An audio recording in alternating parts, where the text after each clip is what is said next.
So depending on what I've titled this video, you may already know where I'm going with this. But, so a couple of weeks ago, we took delivery of this piano. It is a Steinway from 1924. And we bought it about a year ago and has since been restored. So it's beautiful restoration. Everything is really lovely. One of the things I like to do when I'm writing anything, but piano music in particular, is when I've got what I think is the finished piece, I start to play it as if I were a player. And what I find then is that there can be some pretty significant rewrite, but there's a lot of editing that happens when I'm really sitting and looking at the score for the first time as if I were really trying to interpret it. It's an exciting phase of writing because the piece is essentially there. And now I'm trying to think, well, what does it really need to say? If there's articulation, maybe there's rephrasing some of the material. Every once in a while, I will rewrite sections, often because my initial capturing of the idea was too rudimentary. That's typically what happens, is I fill up space with very basic stuff, and then as I think through it and play through it, it becomes more alive. So I have this piece for piano called Rotating Desirous Only of You. It's quite long. It's I think when it's done, it's going to be a 20-minute piece. And I got to that stage in the score, that kind of pretty good draft place, over the winter, a while ago. And hang on, I'm cooking something, so I'll be right back. Yeah. Where was I? Yes, but I didn't have a piano, right? Because we moved out the previous piano before Thanksgiving, and it's now March, so it's been a while that there was no piano down here. I do have a piano upstairs. If you've seen my videos, my studio videos, you'll see I have an upright up there. But part of the deal is I'm playing the piece, and I love that piano, and I write at it all the time.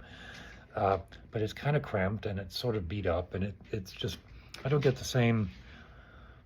I probably could have done it, but I told myself I'd wait till this came here, and then I would revisit this piece, and maybe if I haven't made the progress that I thought I would have, but I'm making progress on a piano concerto.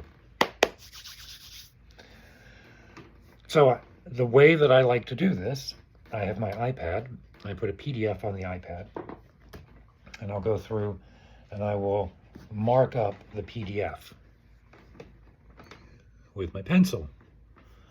And then I will take that marked up PDF, go back into my laptop with Sibelius, and then make the changes. And then I will save that as a PDF, open up the new version on my iPad, and it just saves a lot of paper. I love writing on paper.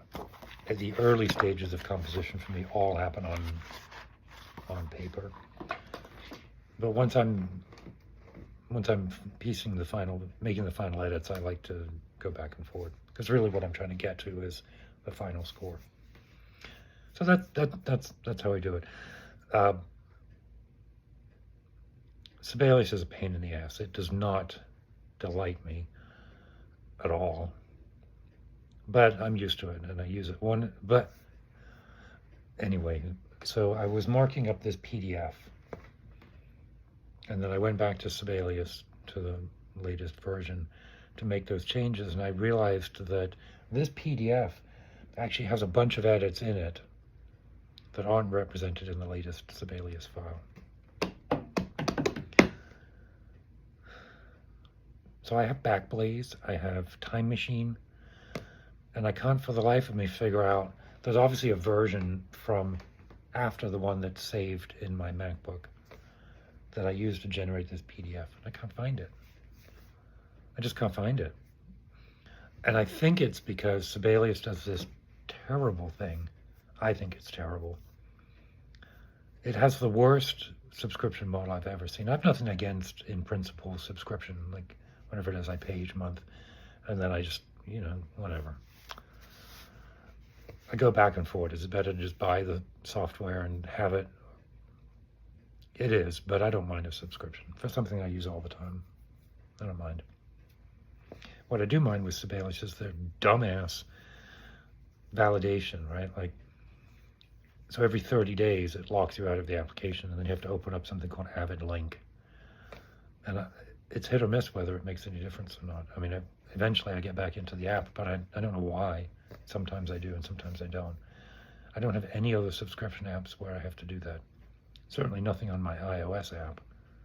Just takes the money and keeps my subscription. The other thing that Sibelius does, and I can't believe it does this. I'm going to say this and you can correct me. But I think if you haven't used it for 3 or 4 days, it thinks, oh, you need to redo your subscription. Not pay again, but verify your account. And I quite often leave Sibelius open, and it might be 3 or 4 days. So I've got this open file that I assume the MacBook is saving because Apple does things. Anyway, I think somewhere in between all of that, there's a version that simply never got saved, which is astonishing to me. I'm going to take another look. But there's a ton of edits in this PDF that aren't in my MacBook. So I realized this yesterday, and I thought, oh, God.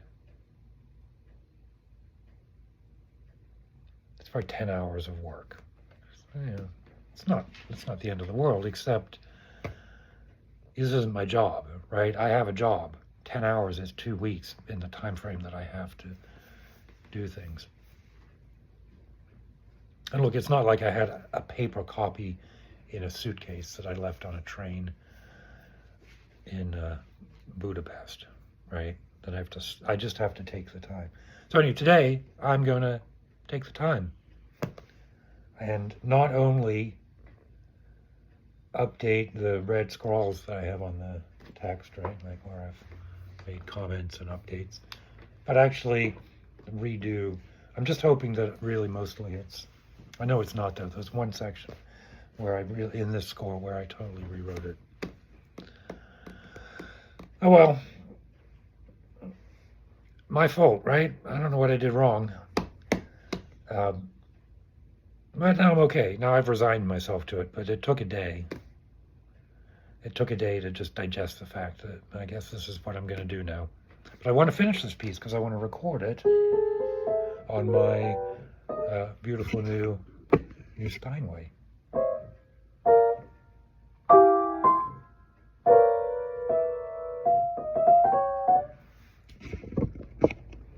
I have a bunch of music I want to record. This piece, the piece I finished last year, the study after North American glaciation. I'm going to revisit Red Hat Stickman, which you've got to have been around it for a while to have heard those, but that was sort of the set of pieces that marked my real return to really seriously trying to work on composition. And I have a set of pieces called the Starfire Preludes, which I quite like, but they're a bit fragmentary, which might be okay because the working title was Fragments from the Starfire Preludes. So, but maybe I'll finish those. But I want to do some recording of myself on this piano, put them on Bandcamp, but then have some videos where I talk about the pieces. So there you go. Composition is a craft and a discipline.